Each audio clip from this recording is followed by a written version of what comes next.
Hello everyone, good morning. मैं देवव्रत और आज बेटा हम आपको क्लास 9 साइंस का सेकंड चैप्टर जो कि है is matter surrounding us pure, अर्थात हमारे चारों ओर का मैटर क्या शुद्ध है या नहीं। मतलब कि जो पदार्थ हमें चारों तरफ से घेरे हुए हैं, हम देख रहे हैं अपने चारों ओर जो पदार्थ हैं कि क्या वह शुद्ध है या अशुद्ध है। ठीक है बेटा, तो हमने ये चैप्टर स्टार्ट कर दिया था क्लास में। अब इसका जो रिमेनिंग पार्ट है, इससे आगे का मतलब जितना हमने आपको क्लास में पढ़ा दिया उससे आगे का जो हमारा बचा हुआ पार्ट है वो हम यहाँ पे देखेंगे। ठीक है, एक बार जरा हम इस चैप्टर को शुरू से रिवाइज करते हैं। ठीक है बेटा, जो हम पढ़ रहे थे वो देखें तो ठीक है। तो बेटा हमने बताया था कि जो मैटर है यानी कि एक ह्यूमन है वो अपने चारों ओर मैटर से घिरा हुआ है, भाई पदार्थों से घिरा हुआ है। बहुत प्रकार के पदार्थ हैं। तो ये जो पदार्थ हैं ये सारे के सारे प्योर हैं या सारे के सारे इम्प्योर मतलब मिक्सचर है। इम्प्योर का मतलब मिक्सचर है। ठीक है, तो बेटा हमने देखा था कि कुछ पदार्थ हमारे चारों ओर की कुछ पदार्थ तो क्या होते हैं, प्योर होते हैं और कुछ पदार्थ इम्प्योर होते हैं। अगर हम एक कॉमन मैन, एक आम व्यक्ति की भाषा में बात करें कि प्योर किसे कहते हैं यानी कि प्योर सब्सटेंस क्या होगा, तो प्योर सब्सटेंस उसकी भाषा में हम ये कहेंगे बेटा कि ऐसा सब्सटेंस जो वह चाहता है, जो वह चाहता है वही उस सब्सटेंस में एग्जिस्ट करता हो, यानी कि वही पार्टिकल उस सब्सटेंस में हो तो वह कहेगा कि ये सब्सटेंस प्योर है। जैसे मैं एग्जांपल लेता हूं, हम लेने गए बेटा मिल्क। ठीक है, तो मिल्क यदि बेटा मिल्क हमने बफेलो देती है, ठीक है, तो अगर हमने बफेलो से मिल्क लिया और उसमें अनवांटेड वाटर ऐड ना किया तो हम कह देंगे कि ये मिल्क प्योर है। लेकिन बेटा हमने आपको बताया था, क्या बताया था कि क्या मिल्क प्योर होता है? नहीं। आप जानते हैं कि मिल्क प्योर सब्सटेंस नहीं होता, लेकिन एक आम भाषा की, आम व्यक्ति की सॉरी भाषा में वह मिल्क क्या होगा, प्योर होगा, क्योंकि उसमें अनवांटेड वाटर ऐड नहीं है या अनवांटेड कोई दूसरा सब्सटेंस या दूसरे पार्टिकल ऐड नहीं है। ठीक है, तो वो उसे क्या मान लेगा, प्योर। लेकिन वो प्योर नहीं है क्योंकि साइंस भावनाओं से नहीं चलती है ना। साइंस ने कह दिया है बेटा वे मेटल या सब्सटेंस या मटेरियल जिसमें केवल एक ही प्रकार के पार्टिकल्स हों वो कहलाता था प्योर, और एक से अधिक प्रकार के अगर पार्टिकल्स हैं किसी भी मैटर में तो वो कहलाता था इम्प्योर, या हम बोल सकते हैं मिक्सचर। ठीक है, तो जरा देख लेते हैं हमने क्या क्या पढ़ लिया था। ठीक है, ये रिवाइज कर रहे थे हम। तो हमने देखा था जो मैटर था बेटा, जो मैटर था वो मैटर हमने क्लासिफाई किया था सबसे पहले प्योर सब्सटेंस में, प्योर सब्सटेंस में, ठीक है, और इम्प्योर सब्सटेंस में। ठीक है, सब्सटेंसेस, ठीक है, प्योर सब्सटेंसेस और इम्प्योर सब्सटेंसेस। प्योर सब्सटेंसेस और इम्प्योर सब्सटेंसेस, अब चूंकि बच्चा इम्प्योर सब्सटेंस है तो इम्प्योर सब्सटेंस को हमने एक नाम और दिया था, इससे हमने बोल दिया था कि आप बच्चों बोल दो इसे मिक्सचर। ठीक है, अच्छा जो प्योर सब्सटेंस था वो हमने देखा था कि जो प्योर सब्सटेंस है वो फर्दर क्लासिफाई किया था हमने प्योर सब्सटेंस को एलिमेंट, एलिमेंट्स और कंपाउंड, एलिमेंट्स और कंपाउंड। ठीक है बच्चा, अच्छा जो एलिमेंट्स थे हमने ये भी देखा था बेटा, इन्हें भी हमने फर्दर क्लासिफाई कर लिया था मेटल, नॉन मेटल और मेटलाइट्स। मेटल्स, नॉन मेटल्स और ये थे मेटलाइट्स। ठीक है, एलिमेंट्स फर्दर क्लासिफाई कर दिए थे हमने क्या में, मेटल्स, नॉन मेटल्स और मेटलाइट्स में। ठीक है, और कंपाउंड बेटा, कंपाउंड के तो क्लासिफाई नहीं किया था। ठीक है, तो ये इधर हमने पढ़ लिया था, एलिमेंट भी पढ़ लिया था और कंपाउंड भी पढ़ लिया था, एलिमेंट की कैरेक्टरिस्टिक्स भी पढ़ लिया था और कंपाउंड के भी। ठीक है, अब हम यहाँ पे पहुंच गए थे। यहाँ पे भी बेटा हमने देखा था जो मिक्सचर था वो हमें टू टाइप्स का मिला था, टू टाइप्स का प्राप्त हुआ था मिक्सचर। कौन कौन सा, एक था होमोजीनस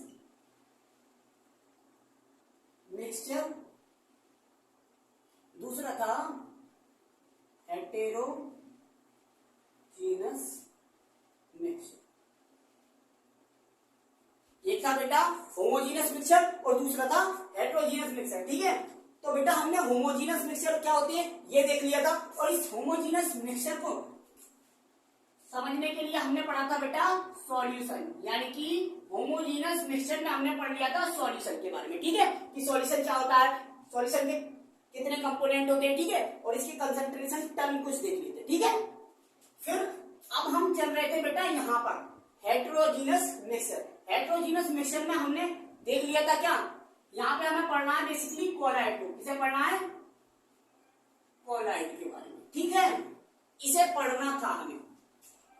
इसे पढ़ने के लिए बेटा हमने देखो जरा रिवाइज हो गया होगा। इसे पढ़ने के लिए अभी तो और भी पढ़ा दिया था। इसे पढ़ने के लिए हमने देखा था बेटा जो हेट्रोजीनियस मिक्सचर होता है उसे हमने देखा था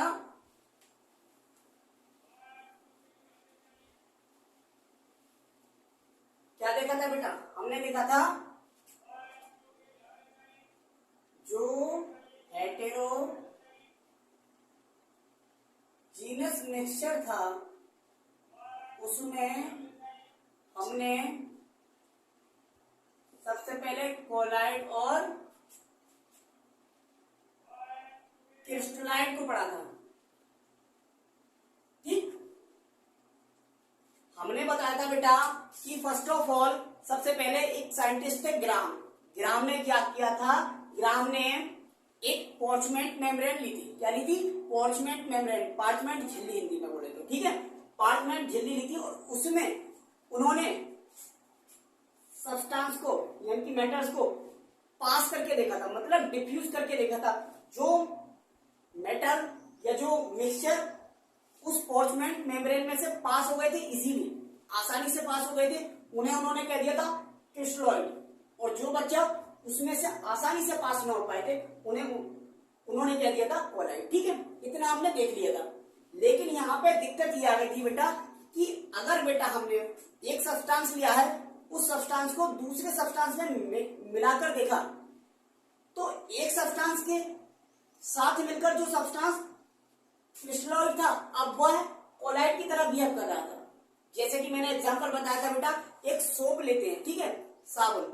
सोप को हमने अगर पानी के साथ मिक्स किया है तो जो मिक्सचर बना उस मिक्सचर को अगर हम पॉर्चमेंट मेम्ब्रेन से गुजारेंगे तो वह आसानी से उसमें से पॉर्चमेंट मेम्ब्रेन से डिफ्यूज नहीं होगा, यानी कि विसरित नहीं होगा, डिफ्यूज नहीं होगा। ठीक है, वहीं अगर मैं इस सोप को ले लूं और इस सोप को मैं अगर एथिल अल्कोहल के साथ मिक्स कर दूं तो ये जो मिक्सचर बना, अब इस मिक्सचर को अगर मैं पॉर्चमेंट मेम्ब्रेन में से पास कराऊं यानी कि डिफ्यूज कराऊं तो बेटा अब ये इजीली क्या हो जाएगा, उसमें से पास हो जाएगा।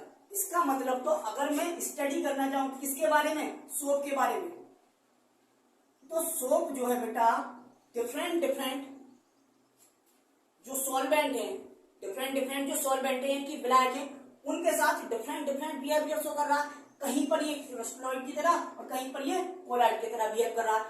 ये कहां पर क्रिस्टलाइड की तरह बिहेव कर रहा है, कहां पर कोलाइड की तरह बिहेव कर रहा था, ये मैंने पढ़ा दिया था। ठीक है, तो इस तरह से बेटा ये जो इनका क्लासिफिकेशन था या ये जो डेफिनेशन थी इनकी कोलाइड और क्रिस्टलॉइड हेटेरोजीनियस मिक्सचर की, कोलाइड और क्रिस्टलॉइड के रूप में ये फेल हो गई। क्या हो गई बेटा, ये फेल हो गई थी। ठीक है, फिर उसके बाद हमने क्या देखा था, हमने हेटेरोजीनियस मिक्सचर को, इस मिक्सचर को हमने किसके बेस पर क्लासिफाई किया था, हमने किया था पार्टिकल के साइज के आधार पर। किसके आधार पर बेटा, पार्टिकल के साइज के आधार पर।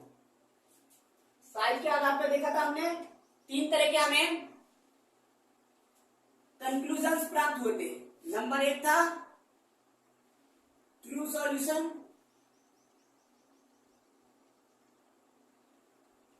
नंबर दो था बेटा कोलाइड, और नंबर तीन था बेटा सस्पेंस। ठीक है बच्चा, ये तीन हमें कंक्लूजन प्राप्त होते किसके आधार पर,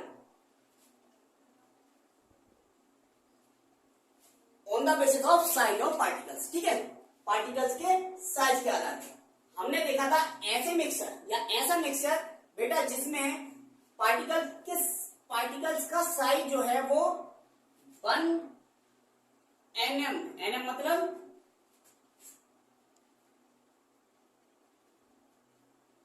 नैनोमीटर, 1 नैनोमीटर से छोटा था, यानी कि ऐसा मिक्सचर जिसमें पार्टिकल्स का साइज जो है बेटा वो 1 नैनोमीटर से स्मॉल हो, छोटा हो, उसे हमने कहा था ट्रू सॉल्यूशन। ऐसे मिक्सचर को हमने कह दिया था कि तो ये तो है ट्रू सॉल्यूशन, ठीक है। अच्छा, ऐसा सॉल्यूशन, सॉल्यूशन कह रहा हूं, ऐसा मिक्सचर जिसमें पार्टिकल का साइज 1 nm से लेकर 1000 nm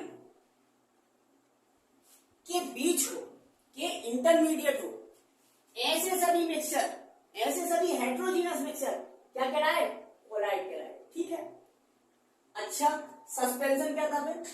तो जिस मिक्सचर में पार्टिकल का साइज 1000 nm से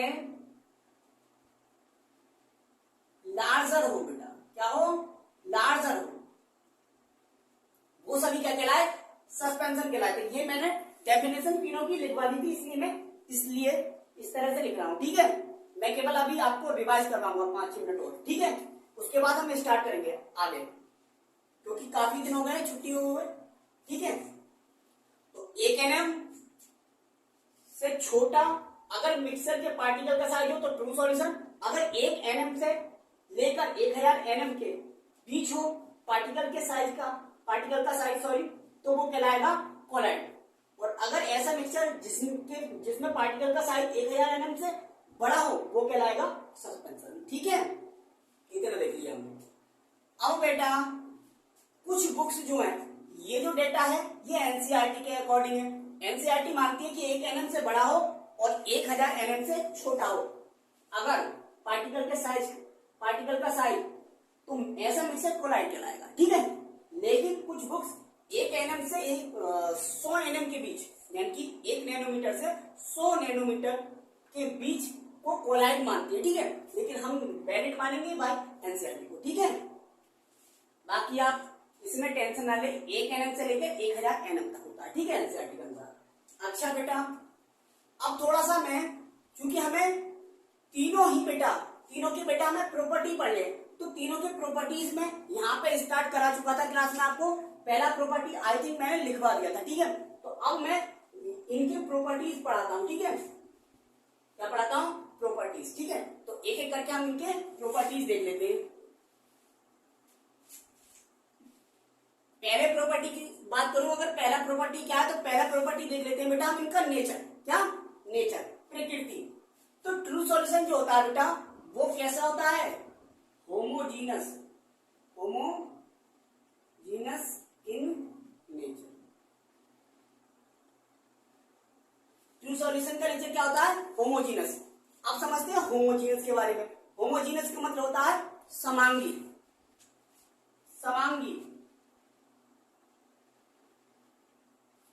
यानी कि मिक्सचर में हमने बेटा कितने भी कंपोनेंट मिलाए हों, सारे के सारे कंपोनेंट मिक्स होकर एक बन जाए, मतलब हम सारे के सारे कंपोनेंट को एक साथ विजुलाइज ना कर पाए, देख ना पाए। यानी कि मिलाए तो हमने कई सारे कंपोनेंट है, लेकिन देखने में हमें पूरा का पूरा मिक्सचर एक जैसा दिखाई दे। अगर एक जैसा दिखाई देगा तो हम उसे बोल देंगे होमोजीनस है, ठीक है। अच्छा, कोलाइडल की बात करें तो बेटा कोलाइडल जो होता है वो हेटेरोजीनस नेचर का होता है, हेटेरोजीनस इन नेचर।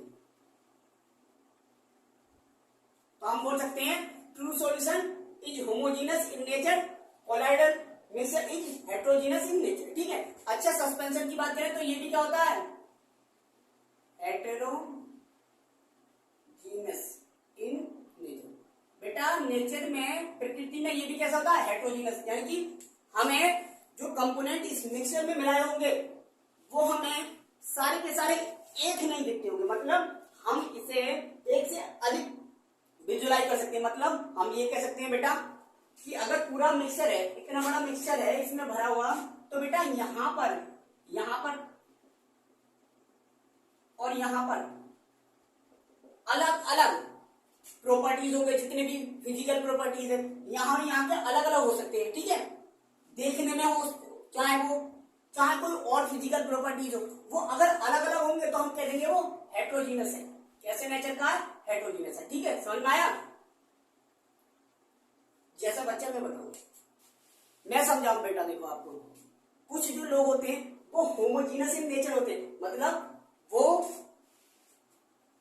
एक व्यक्ति के साथ दूसरा व्यवहार और दूसरे व्यक्ति के साथ अलग तरह का व्यवहार नहीं करते, ठीक है। जो एक व्यक्ति के साथ अलग तरह का व्यवहार करे और दूसरे व्यक्ति के साथ अलग तरह का व्यवहार करे, मतलब किस नेचर का है? वो है हेट्रोजीनस नेचर का, ठीक है। और सभी व्यक्तियों के साथ एक जैसा व्यवहार करे वो होता है होमोजीनस नेचर का। समझ में आया? ठीक है। तो पहला देख लिया हमने इसका नेचर के बारे में, पहला प्रॉपर्टी था नेचर, NATUR, नेचर के बारे में, ठीक है। दूसरा प्रॉपर्टी देख लेते हैं भाई, साइज के बारे में तो मैंने बता दिया था, पहला प्रॉपर्टी, ठीक है। साइज यहाँ पे 1 mm से छोटा होगा, यहाँ पे 1 mm से 1000 mm, यहाँ पे 1000 mm से बड़ा, ठीक। अब दूसरा देख लेते हैं बेटा, दूसरा प्रॉपर्टी देख लेते हैं फिल्टरेशन। क्या देख लेते हैं बेटा? फिल्टरेशन।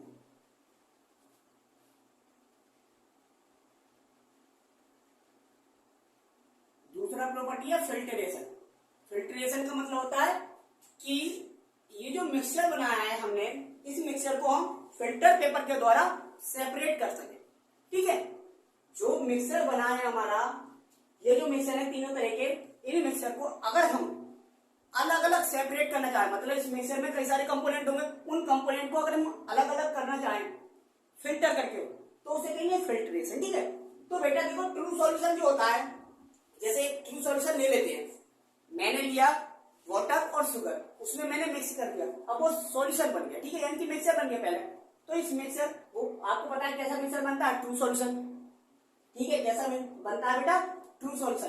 तो अगर मैं उस ट्रू सॉल्यूशन को फिल्टर पेपर से फिल्टर करूं, तो क्या चीनी अलग और वाटर अलग हो जाता है?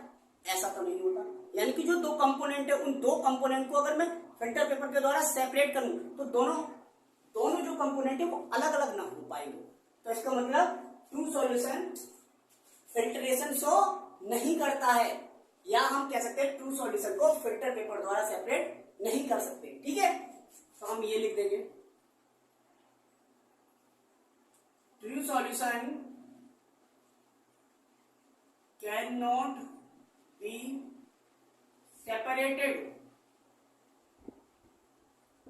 बाय फिल्टर पेपर, ठीक। अब देखते हैं यहाँ पे कोलाइडल सॉल्वेंट या कोलाइड में ऐसा मिक्सचर जो 1 mm से और 1000 mm के बीच की रेंज का होता है, क्या उसे हम फिल्टर पेपर द्वारा सेपरेट कर सकते हैं या नहीं? तो बेटा देखो, इसे भी हम सेपरेट नहीं कर सकते। जो हेट्रोजीनस कोलाइडल मिक्सचर होता है, उसे भी हम सिंपल फिल्टर पेपर द्वारा क्या नहीं कर सकते? सेपरेट नहीं कर सकते। अब मैं तुम्हें एग्जांपल देता हूं, ठीक है। एग्जांपल है बेटा, जितनी भी कप सिरप आती है ना, वो सारी की सारी कोलाइडल सॉल्ट होती है, ठीक है। क्या होती है? Colloidal salt. तो बेटा उन्हें हम फिल्टर पेपर द्वारा सेपरेट नहीं कर सकते, मतलब उसमें बहुत सारे देखो केमिकल्स मिलाए होते हैं, क्योंकि वो मेडिसिन है, तो उसमें बहुत सारे कंपोनेंट मिले होंगे, तो हर एक कंपोनेंट को हम अलग अलग नहीं कर सकते। किसके द्वारा? फिल्ट्रेशन के द्वारा, यानी कि फिल्टर पेपर के द्वारा। तो अब मैं पूछूं कि कोलाइडल जो होता है उसे क्या हम फिल्टर पेपर द्वारा सेपरेट कर सकते हैं, यानी कि उसके कंपोनेंट को हम फिल्टर पेपर द्वारा अलग अलग कर सकते हैं? तो आप कहेंगे नहीं। क्या कर सकते हैं? नहीं कर सकते, ठीक है। तो यहां पर ये भी लिख देंगे, क्या? Colloidal salt can not be separated by simple filter paper, यानी कि कोलाइडल सॉल्ट को भी सिंपल फिल्टर पेपर द्वारा सेपरेट नहीं कर सकते। काय में सेपरेट नहीं कर सकते? उसके कंपोनेंट्स में, जितने कंपोनेंट्स से वो कोलाइडल सॉल्ट बना हुआ है, हर किसी को सेपरेट करके अलग अलग नहीं कर सकते, सही है। अच्छा, सस्पेंशन को कर सकते हैं? जी हाँ, बिल्कुल। तो हम बोल सकते हैं इसमें it can be separated, it can be separated. It का मतलब यहाँ पे सस्पेंशन है, ठीक है। It can be separated can be separated by simple filter paper, simple filter paper.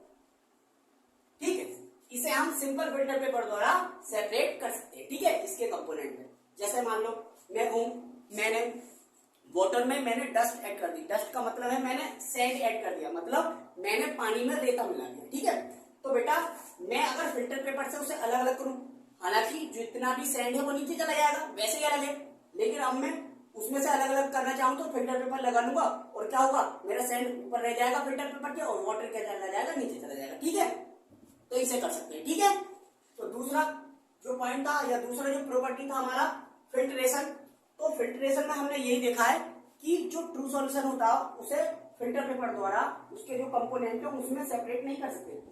Colloidal salt को भी हम फिल्टर पेपर द्वारा सेपरेट नहीं कर सकते, लेकिन सस्पेंशन को हम कर सकते हैं। ठीक है, समझ में आया? अभी देखो जरा, अब देखते हैं जरा आगे।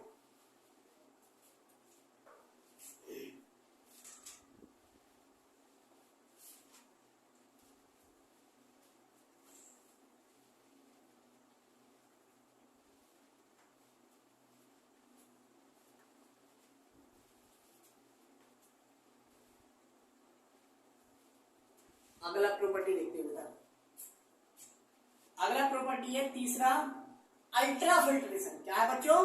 Ultra filtration. देखो हर एक प्रॉपर्टी में अलग अलग करके लिखता हूं, ठीक है, आप नोट करते रहना क्योंकि यहां पर जगह कम है और वो मैं मिटाना नहीं चाहता।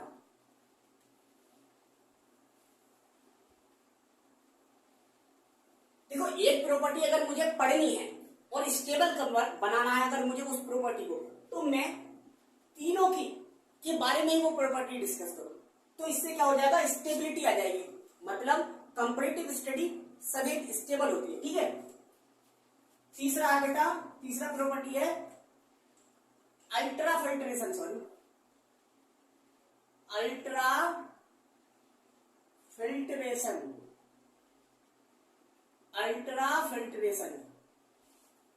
अल्ट्रा का मतलब होता है सूक्ष्म, यानी कि और भी ज्यादा छोटा फिल्ट्रेशन करना है। मतलब क्या समझे बेटा, हमें तो समझ में नहीं आया। तो बेटा अल्ट्रा फिल्ट्रेशन का मतलब जो फिल्टर पेपर से हम सेपरेट कर रहे थे कंपोनेंट्स को, ट्रू सॉल्यूशन के, कोलाइडल के और सस्पेंशन के, तो जो फिल्टर पेपर था उसमें आपको पता है जब कोई छोटे साइज की कंपोनेंट या पार्टिकल उसमें से गुजर रहे हैं, इसका मतलब उसमें कहीं ना कहीं होल है, कहीं ना कहीं छेद है, जो कि अब बहुत छोटे हैं। ठीक है, तो अब जो वो छेद थे बेटा, उन होल को हम थोड़ा सा और छोटा कर लेंगे। आप पूछोगे होगा कैसे?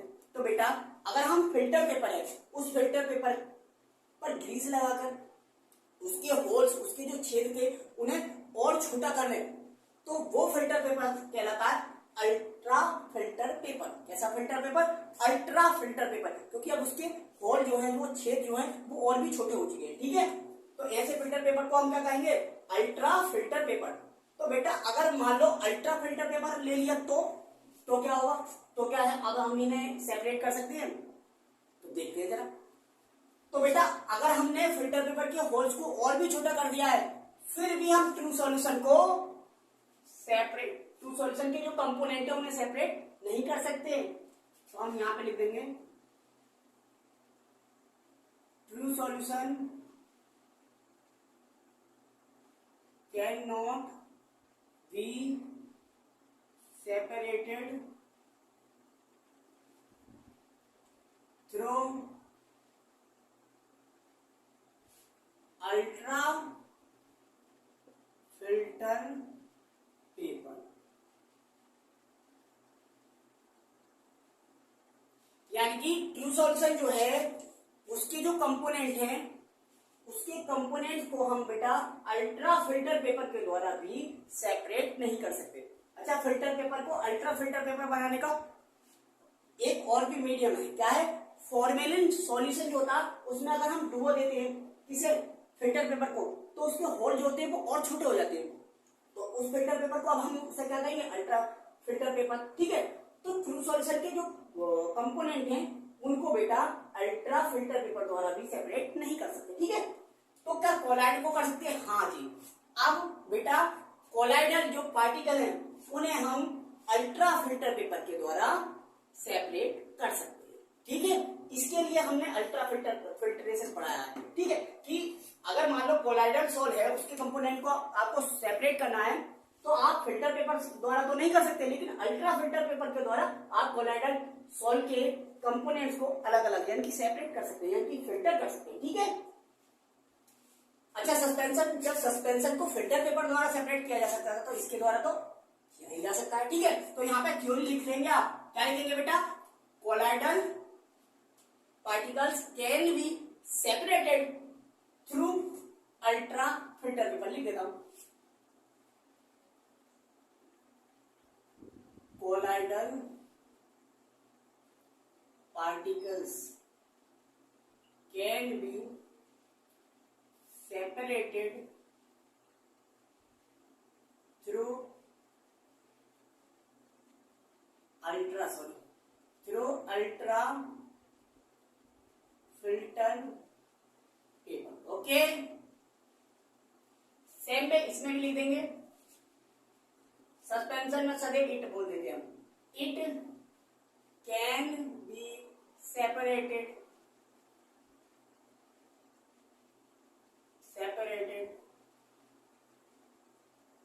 through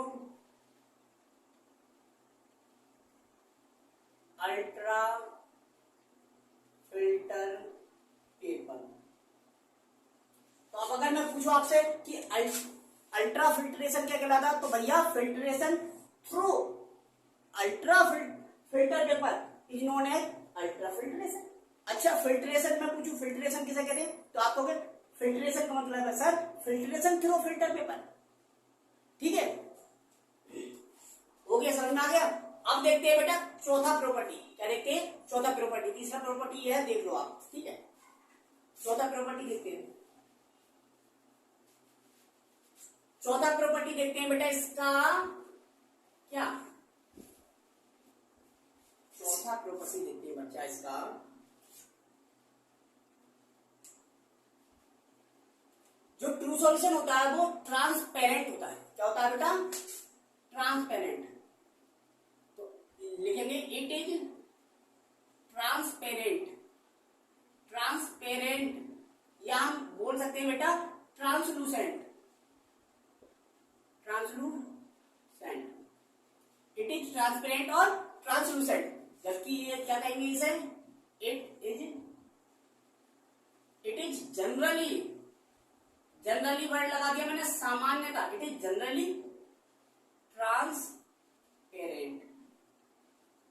जबकि अगर मैं बात करूं सस्पेंशन की तो it is opaque in nature. ये ट्रांसपेरेंट या ट्रांसलूसेंट नहीं होता है, ये होता है ओपेक। अब जरा ये वर्ड समझते हैं, ट्रांसपेरेंट क्या है और ओपेक क्या है। ठीक है, तो देखो बेटा जो ट्रू सॉल्यूशन है, आपने कभी देखा होगा, अगर मैं शुगर और वाटर का सॉल्यूशन बनाता हूं तो वो ट्रू सॉल्यूशन ही बनता। तो उसमें आपने देखा होगा अगर हम लाइट पास करते हैं तो उस सॉल्यूशन से लाइट पास हो जाती है। तो ऐसा कोई भी सब्सटेंस जिसमें से लाइट पास हो जाए उसे हम कहते हैं ट्रांसपेरेंट या ट्रांसलूसेंट, जनरली ट्रांसलूसेंट बोलते हैं उसे। ठीक है, और जिसमें से बेटा ना गुजरे अगर लाइट, प्रकाश जो है वो अगर ना गुजर पाए उसमें से होकर, तो उसे कहते हैं वो ओपेक है। जैसे मैं कहूं इस दीवार पे मैं अगर लाइट मारूं तो इस दीवार के पल्ली साइड ये जो लाइट है, जैसे मान लो ये दीवार में पार होकर नहीं जा सकती, यानी कि ये दीवार क्या है, ओपेक है। क्या है, ओपेक। अगर वहीं मैं कुछ ऐसा सब्सटेंस ले लेता, मैं अगर ग्लास ले लेता, क्या ले लेता बेटा, ग्लास ट्रांसपेरेंट ग्लास ले लेता, तो मैं देखता कि उसमें से पास हो जाती। हालांकि ग्लास क्या होता है, ओपेक ग्लास होता है। अगर उसका क्या कर दे, एक साइड क्या करते हैं हम, अगर हम डाई कर दे है ना, पेंट कर दे उसे पेंट से, तो वो क्या बन जाता है, ट्रांसलूसेंट, सॉरी क्या बन जाता है, ओपेक बन जाता है। ठीक है, तो समझ में आया आपको, ओपेक का मतलब जिसमें से लाइट पास ना हो पाए, और ट्रांसपेरेंट या ट्रांसलूसेंट जिसमें से होकर लाइट पास हो जाए। तो बेटा जो ट्रू सॉल्यूशन है अगर उसमें लाइट गुजारेंगे तो उसमें से लाइट पास हो जाती है, इसलिए जो ट्रू सॉल्यूशन होते हैं वो तो ट्रांसपेरेंट होते हैं, लेकिन कोलाइड के बारे में जरा देखो कंफ्यूजन है। यहाँ पे जनरली शब्द लिख दिया मैंने, जनरली का मतलब होता है सामान्यता। तो ऐसा नहीं है कि हर बार कोलाइड जो होगा वो सदैव और सदैव कैसा ही बनेगा, ट्रांसपेरेंट ही बनेगा। वो ओपेक भी बन सकता था, लेकिन ज्यादातर जो कोलाइड बनते हैं वो ट्रांसपेरेंट ही बनते हैं, ठीक है, या ट्रांसपेरेंट होते हैं, इसलिए जनरली वर्ड लगा दिया, ठीक है। अच्छा, सस्पेंशन सारे के सारे ओपेक होते हैं, आपने देखा भी होगा। क्या देखा होगा, मैंने यहाँ पे एग्जाम्पल लिया था, वो शुगर और वाटर का जो सॉल्यूशन है उसमें लाइट देखना आपको गुजरती हुई दिखाई दे जाएगी, ठीक है। ऐसे ही यहाँ पे कोलाइड में आप टिंडल इफेक्ट पढ़ेंगे, जो लाइट का इफेक्ट है, जो ये ट्रांसपेरेंट नेचर बता रहा हूँ, यहाँ पे हम टिंडल इफेक्ट पढ़ेंगे, ठीक है। तो ये भी होता है, लेकिन सस्पेंशन क्या होता है, ओपेक होता है, इसमें से लाइट पास नहीं होती, सही है। तो ये हो गया आपका तीसरा प्रॉपर्टी। आप देखते हैं चौथा प्रॉपर्टी, नोट कर लो भाई।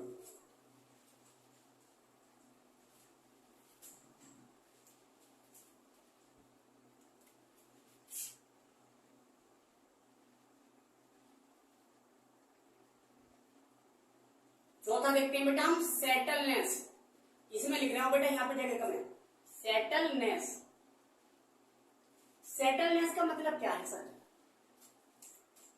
बेटा देखा होगा आपने, इसमें कई सारे कंपोनेंट होंगे, इसमें भी कई सारे कंपोनेंट होंगे, इसमें भी कई सारे कंपोनेंट होंगे, क्योंकि ये मिक्सर का पार्ट है।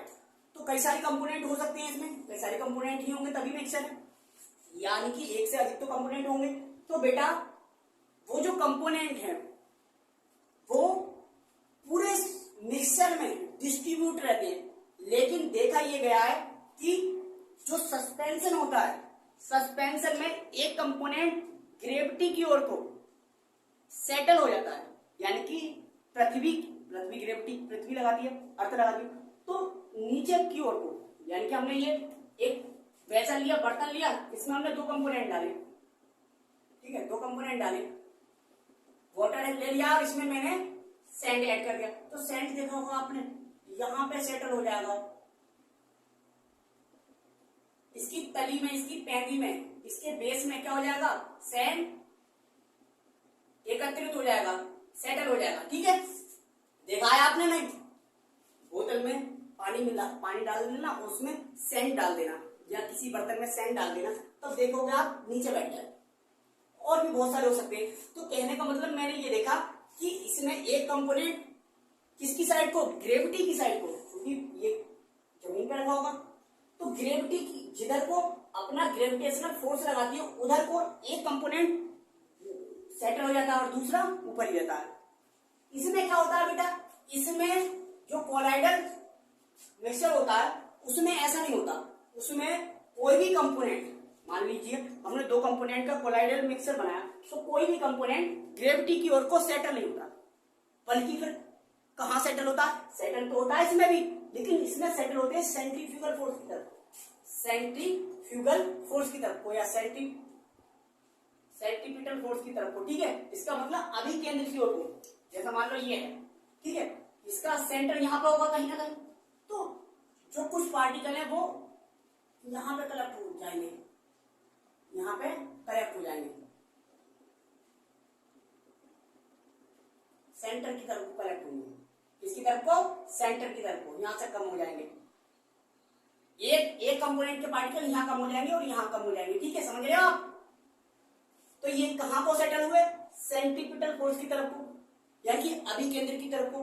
लेकिन अगर मैं ट्रू सॉल्यूशन की बात करूं, ट्रू सॉल्यूशन की अगर मैं बात करूं बेटा, तो ट्रू सॉल्यूशन जो है, उस ट्रू सॉल्यूशन में अगर आपने कितने भी कंपोनेंट मिला दिए, अगर वो ट्रू सॉल्यूशन बनाए, तो बेटा ट्रू सॉल्यूशन में एक भी कंपोनेंट ना तो ग्रेविटी की तरफ को सेटल होता है और ना ही सेंट्रीपिटल फोर्स की तरफ को सेटल होता है, मतलब ये अनसेटल्ड रहते हैं। ये क्या रहते हैं, अनसेटल्ड, यानी कि पूरे के पूरे मिक्सचर में होमोजीनियस रूप से, यानी कि समांगी रूप से वितरित रहते हैं, डिस्ट्रीब्यूटेड रहते हैं, समझ में आया, वितरित रहते हैं, डिस्ट्रीब्यूटेड रहते हैं, समझ में आया, ठीक है। तो ये वाला प्रॉपर्टी पढ़ लें, तो लिख दें जरा आप, समझ में तो आ गया होगा आई थिंक, हमें तो लगता है बच्चों की समझ में आ गया होगा। तो सेटलनेस देखें तो ये बेटा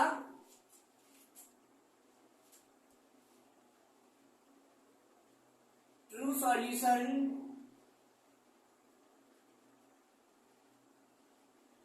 remains true solution remains unsettled, यानी कि जो ट्रू सॉल्यूशन है वो कैसा रहता, अनसेटल्ड रहता है। मतलब हम कह सकते हैं दैट इज, थोड़ा इलेबोरेट करके कह सकते हैं, the component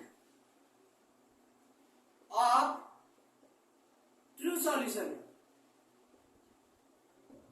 the components of true solution remains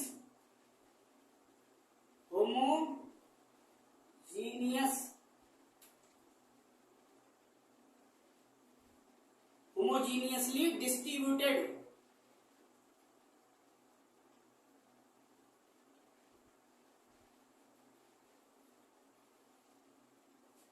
हमने बोला बेटा अर्थात जो कंपोनेंट है ट्रू सॉल्यूशन का कंपोनेंट क्या रहते हैं, रिमेन्स रहते हैं, होमोजीनियसली डिस्ट्रीब्यूटेड रहते हैं इन होल मिक्सचर, पूरे मिक्सचर में कैसे डिस्ट्रीब्यूटेड रहते हैं, होमोजीनियसली डिस्ट्रीब्यूटेड रहते हैं, कोई भी कंपोनेंट सेटल नहीं होता। ठीक है, समझ में आ गया, इलेबोरेट करके लिखा हमने ये। इसमें देखिए हम कोलाइडल में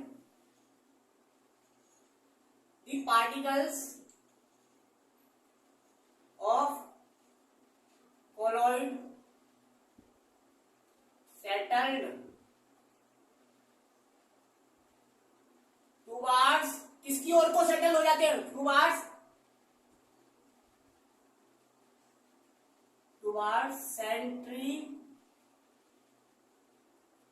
सेंट्रीफ्यूगेशन है, पीटल है, सेंट्रीफ्यूगेशन की तरफ को सेटल हो जाते हैं। ठीक है, यानी कि सेंटर की ओर को सेटल हो जाते हैं। देखो इसका एग्जांपल भी बता दूं, आपने कप सिरप ली होगी या जितने भी कोलाइडल मिक्सचर होंगे उस पे लिखा हो, देखा होगा आपने, क्या देखा होगा, सेट वेल बिफोर यूज, अर्थात प्रयोग करने से पहले अच्छी तरह से हिला लें।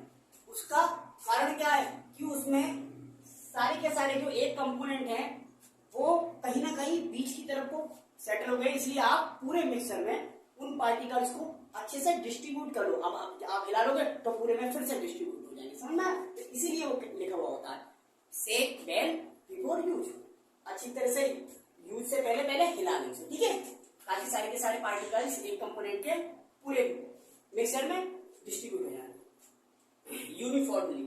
अब यहाँ सस्पेंशन कहाँ को डिस्ट्रीब्यूट, सस्पेंशन के जो पार्टिकल है वो कहाँ को सेटल हो जाते हैं, ग्रेविटी की ओर। तो इसमें लिखेंगे दी पार्टिकल्स, या कंपोनेंट है ना, the particles of suspension settled toward, कहाँ को सेटल होते हैं, टुवार्ड्स ग्रेविटी की तरफ को सेटल हो जाते हैं। ठीक है, ये था अगला प्रॉपर्टी। अभी जरा देखूं कितना वीडियो बन गई, भाई गॉड 38 मिनट की। चलो पहली वीडियो में रिकॉर्ड तोड़ देते, पढ़ाएंगे तो पूरा। ठीक है, ये लिख लो जरा, हो गया। अगला प्रॉपर्टी देखते हैं बेटा,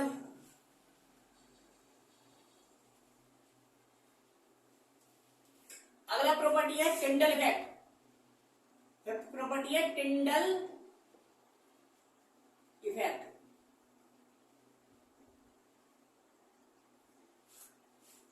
तो बेटा ट्रू सॉल्यूशन चूंकि क्या था, ट्रांसपेरेंट था, यानी कि इसमें लाइट आर पार गुजर जाती थी, तो ये टिंडल इफेक्ट शो नहीं करता, ये true solution Tyndall effect show नहीं करता। अब तुम पूछोगे टिंडल इफेक्ट क्या होता है, बेटा हम इस चैप्टर में सबसे ज्यादा जो बात करने वाले हैं कोलाइडल के बारे में बात करने हैं, कि कोलाइड को पढ़ेंगे। इसे हमने नहीं पढ़ना, इसे हमने नहीं पढ़ना, क्योंकि इसे हमने पढ़ लिया है यार पहले। सस्पेंशन को हमें नहीं पढ़ना है, ठीक है। तो कोलाइड के बारे में ही बात करनी है हमें पूरे चैप्टर में आगे। यहाँ पे तो केवल इन तीनों की प्रॉपर्टीज, इन तीनों को मैं एक साथ पढ़ा दे रहा हूँ, क्योंकि मुझे पढ़ना था यहाँ पे इसके बारे में और इसके बारे में। लेकिन बेटा चूंकि जब तीनों को मैं एक साथ पढ़ा सकता हूँ तो तीनों को एक साथ पढ़ा दिए, ठीक है। फिर हम वापस से इसे उठाएंगे और इसे डिटेल में पढ़ेंगे, ठीक है। तो इसीलिए Tyndall effect, Brownian motion, colloidal के प्रॉपर्टीज है। तो क्योंकि कोलाइडल की जो प्रॉपर्टीज जब हम पढ़ेंगे तो हम इन्हें दोबारा पढ़ेंगे। तो आप यहाँ पे सिर्फ इतना समझ सकते हैं, true solution Tyndall effect show नहीं कर सकता, शो नहीं करता है, ठीक है। तो हम लिखेंगे ट्रू सॉल्यूशन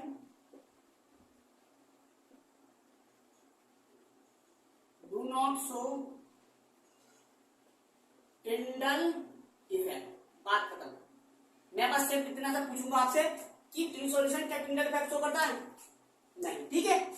टिंडल इफेक्ट क्या होता है आगे पता चलेगा, ठीक है। पेशेंस रखो, ठीक है। कोलाइडल के बारे में लिखे, टिंडल इफेक्ट शो करता है या नहीं? जी हाँ, यस कोलाइडल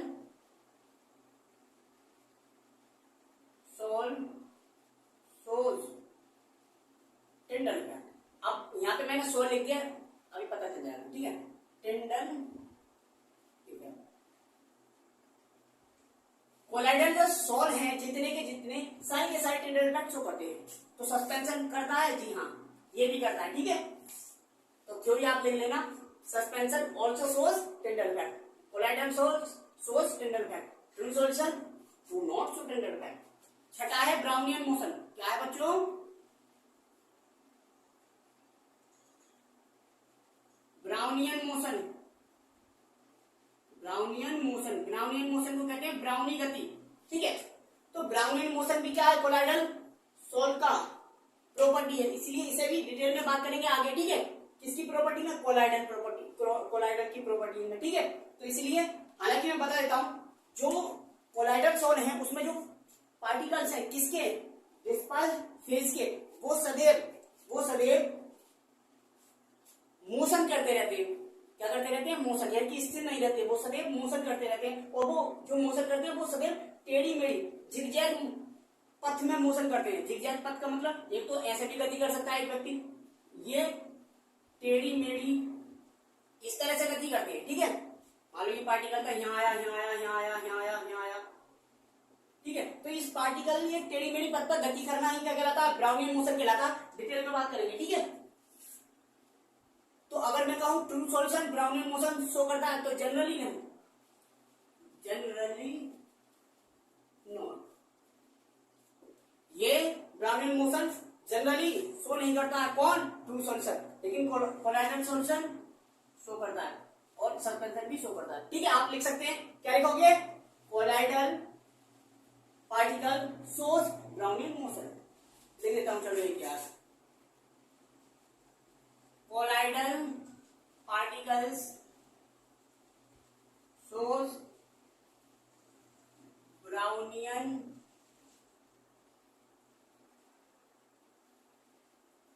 मोशन, ठीक। तो ये शो करते हैं, तो बिल्कुल शो करते हैं। तो यहां पे भी लिख सकते हैं suspension particle shows Brownian motion, ठीक है। ये थे बेटा आपके कुछ प्रॉपर्टीज किसके? ट्रू सॉल्यूशन के, कोलाइडल के और सस्पेंशन के, ठीक है। अब देखो जरा, ये प्रॉपर्टीज देख लिया हमने,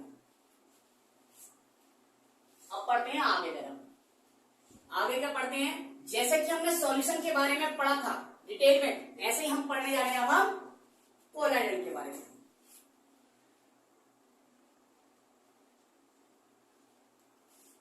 तो जैसा कि आप जानते हैं, अब तो आप जान गए होंगे, कोलाइडल जो है बेटा एक स्टेट मानी गई है।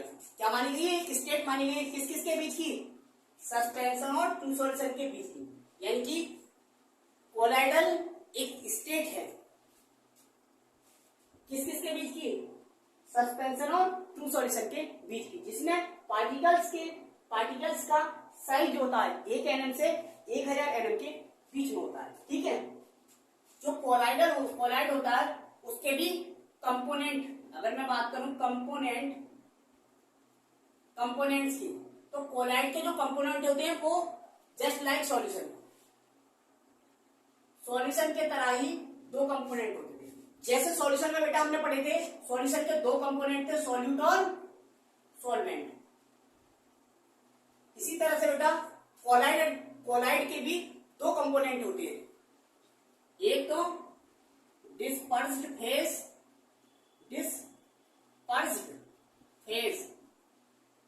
और दूसरा होता है बेटा डिस्पर्जन मीडियम। समझे? एक तो होता है डिस्पर्स फेज, दूसरा होता है डिस्पर्जन मीडियम, ठीक है। जैसे बेटा सॉल्यूट था वो है डिस्पर्स फेज, जैसे ऐसे सॉल्वेंट का वो है डिस्पर्सन मीडियम। कंपैरेटिव स्टडी बता रहा हूं, कहने का मतलब बेटा जिस तरह से आपने देखा था सॉल्यूशन के दो कंपोनेंट थे, एक तो सॉल्यूट था एक सॉल्वेंट था।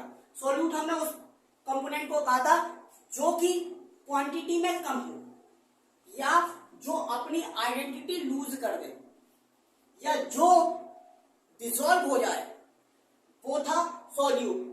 और जो डिसॉल्व कर दे दूसरे कंपोनेंट को या दूसरे की आइडेंटिटी लॉस करवा दे या बेटा जो क्वांटिटी में ज्यादा हो, वो सॉल्वेंट था। इसी तरह से बेटा जो अपनी आइडेंटिटी लूज कर दे, खो दे, खत्म कर ले अपनी आइडेंटिटी, वो है डिस्पर्स फेज। या बेटा जो क्वांटिटी में कम हो, वो है डिस्पर्स फेज। या बेटा जो डिसॉल्व हो जाए, किसमें? डिस्पर्जन मीडियम में, इसे कहते हैं परिक्षिप्त अवस्था, इसे कहते हैं हिंदी में परिक्षेपण माध्यम।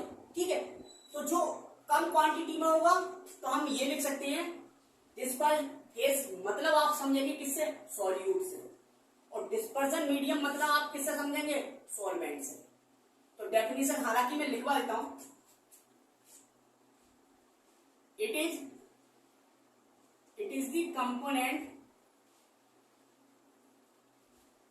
Of colloid, it is component of colloid which is lesser in amount,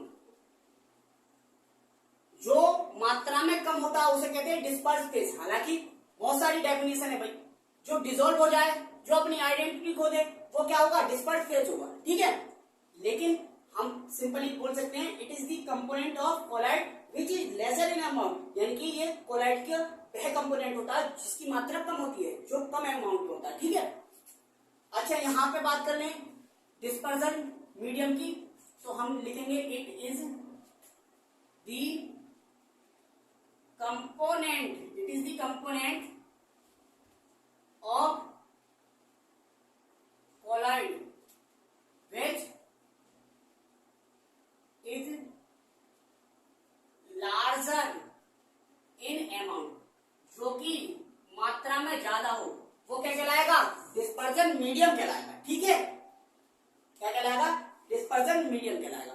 तो हमने कंपोनेंट देख लिया, जिस तरह से सॉल्यूशन के दो कंपोनेंट थे, सॉल्यूट और सॉल्वेंट, इसी तरह से कोलाइडल के भी या कोलाइड के भी दो कंपोनेंट होते हैं, डिस्पर्स फेज या डिस्पर्जन मीडियम। अब आप पूछोगे कि ये क्या है? क्या बेटा? जैसे वहां पे हमने देखा था सॉल्यूशन जो बनता है बेटा, एक से अधिक कंपोनेंट मिलाने पर ही बनेगा, वो भी जब वो होमोजीनियसली मिक्स होंगे एक दूसरे में, तब बनेगा ट्रू सॉल्यूशन।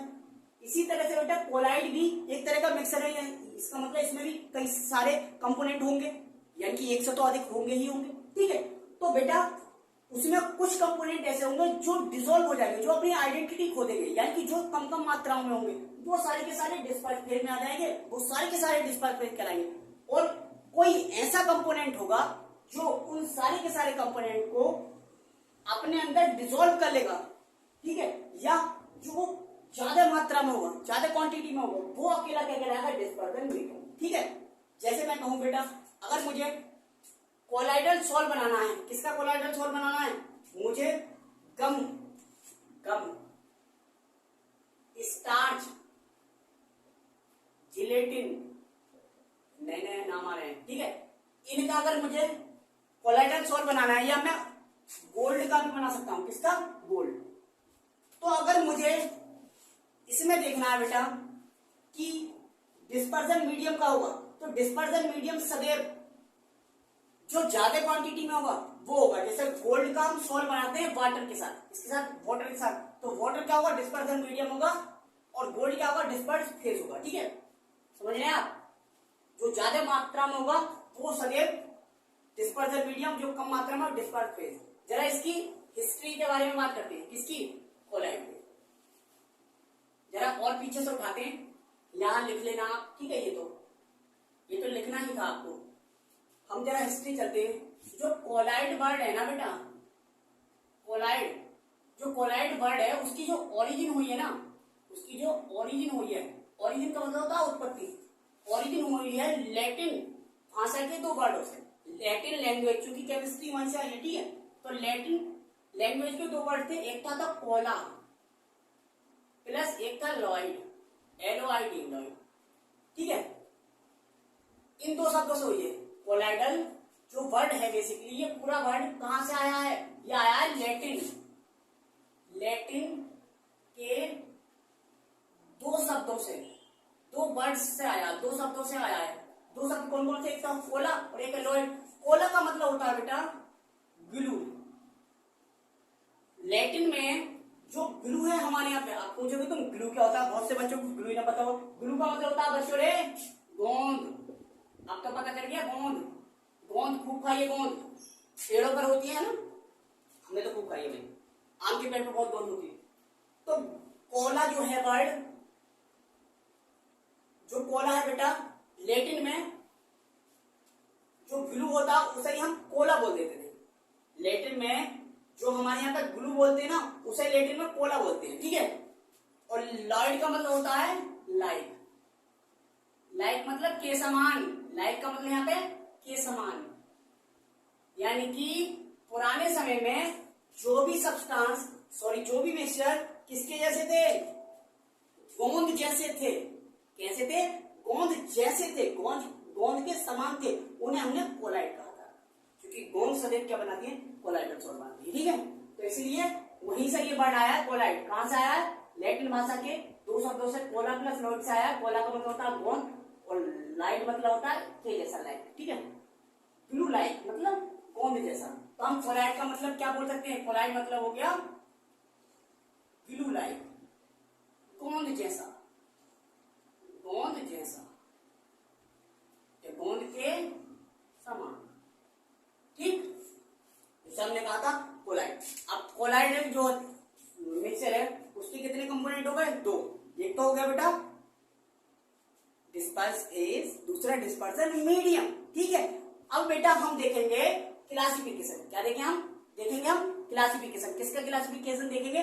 कोलाइडल जो मिक्सचर है वो भी कई प्रकार का बनेगा बेटा।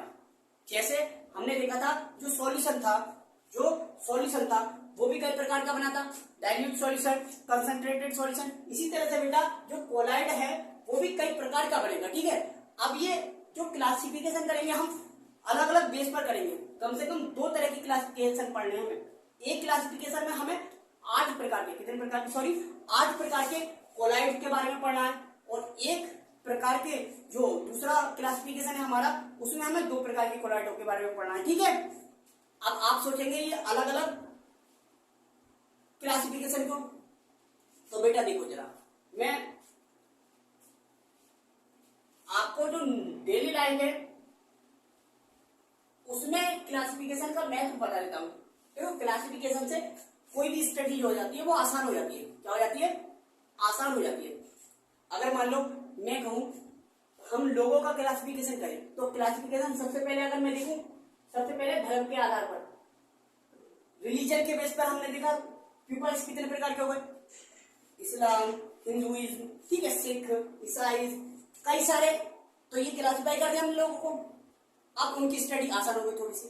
अच्छा, हम इसे छोड़कर हम जरा हाइट के बेस पर, कि भाई कुछ 7 फीट के, 5 फीट के, 4 फीट के, ठीक है, इस तरह से अगर हम हाइट के बेस पर लोगों को क्लासिफाई कर दें, ठीक है। फिर हम कलर के बेस पर, व्हाइट है या ब्लैक है, ठीक है, कलर के बेस पर। तो इसी तरह से बेटा, तो क्या लोग बदल गए? लोग तो इतने के इतने हैं, लेकिन उनकी बेटर स्टडी के लिए, है ना, उन्हें और बेहतरी से समझने के लिए हमने उनका क्लासिफिकेशन अलग अलग आधारों पर करा है। इसी तरह से बेटा हम कोलाइड को बेटर समझने के लिए, अच्छी तरह से समझने के लिए उसका भी क्लासिफिकेशन करेंगे, ठीक है। तो अगली हेडिंग है आपकी क्लासिफिकेशन ऑफ कोलॉइड, कोलॉइड का वर्गीकरण। तो सबसे पहला हम जो वर्गीकरण, देखो 2 वर्गीकरण कौन कौन से करने वाले हैं वो मैं बता देता हूं अभी। पहला वर्गीकरण